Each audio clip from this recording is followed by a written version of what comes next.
இலங்கையில் கனமழையால் விமானங்கள் ரத்து செய்யப்பட்டதால் அங்கு சிக்கிய தமிழர்களை மீட்க நடவடிக்கை எடுக்கப்பட்டு வருகிறது. முதல்வர் உத்தரவின் பேரில் கொழும்பில் உள்ள இந்திய தூதரகத்தோடு தமிழக பொதுத்துறை செயலாளர் பேசியிருக்கிறார்.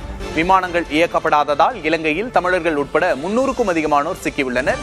இது தொடர்பான கூடுதல் விவரங்களை செய்தியாளர் ரமேஷிடம் கேட்டு பெறலாம். வணக்கம் ரமேஷ், இந்த விவகாரத்தில் தற்போது என்ன நடவடிக்கை எடுக்கப்பட்டிருக்கு, கூடுதல் விவரம் என்ன?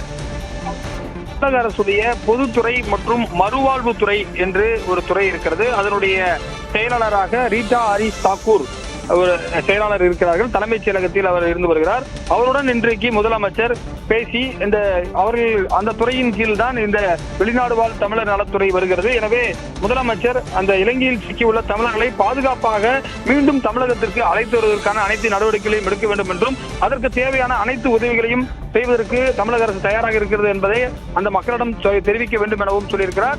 எனவே அங்க இருக்கக்கூடிய நிறைய பேருடைய மொபைல் எண்கள் சுவிட்ச் ஆஃப்ல இருக்கிறதுனால நிறைய பேரை தொடர்பு கொள்ள முடியல அப்படின்னு சொல்லிட்டு தலைமைச் செயலக வட்டாரங்கள் தெரிவிக்கின்றன.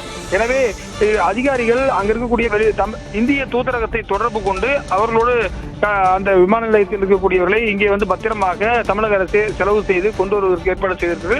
அவர்கள் திருச்சி அல்லது சென்னை விமான நிலையம் வரவழைக்கப்பட்டு அவருடைய சொந்த வீடுகளுக்கு தமிழக அரசின் செலவில் அவர்களை அழைத்து செல்ல வேண்டும் என்று முதலமைச்சர் உத்தரவிட்டிருப்பதாக தகவல் வெளியாகிருக்கிறது. விக்னேஷ்.